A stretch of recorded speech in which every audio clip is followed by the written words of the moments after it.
मित्रांनो, हिंदू धर्मात देवघरात कलशावर नारळ ठेवण्याची परंपरा अत्यंत पवित्र मानली जाते.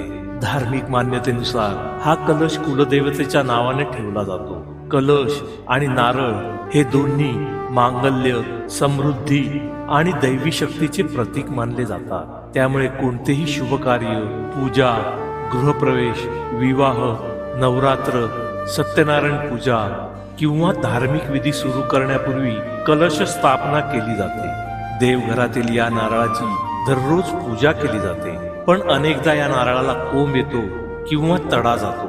अशा परिस्थितीत कोंब आलेल्या नारळाचे काय करावं? नारळाला कोंब येणं, तडा जाणं शुभ की अशुभ असे अनेक प्रश्न आपल्याला पडतात. मित्रांनो, धार्मिक आणि वास्तुशास्त्रीय मान्यतेनुसार देवघरातील नारळाला कोंब येणे हे शुभ संकेत मानले जाते.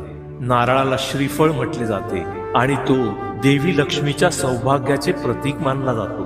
त्यामुळे कोंब फुटणे म्हणजे घरात सकारात्मक ऊर्जा, प्रगती, समृद्धी किंवा नवीन सुरुवातीचे प्रतीक असल्याची लोकमान्यता आहे. असे सांगितले जातं की देवघरातील नारळाला कोंब येणं म्हणजे देवाचा आशीर्वाद तुमच्या पाठी असल्याचा संकेत आहे. ज्योतिषशास्त्रानुसार या नारळाला कोंब आला तर घरात समृद्धी येते, कुटुंबातील सदस्यांच्या प्रगतीत वाढ होते.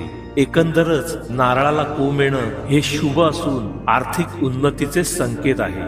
देवघरातील नारळाला कोंब आला असेल तर नारळाला मोकळ्या जागेवर लावा, जेणेकरून नारळाची चांगल्या प्रकारे वाढ होण्यास मदत होईल. जय लक्ष्मी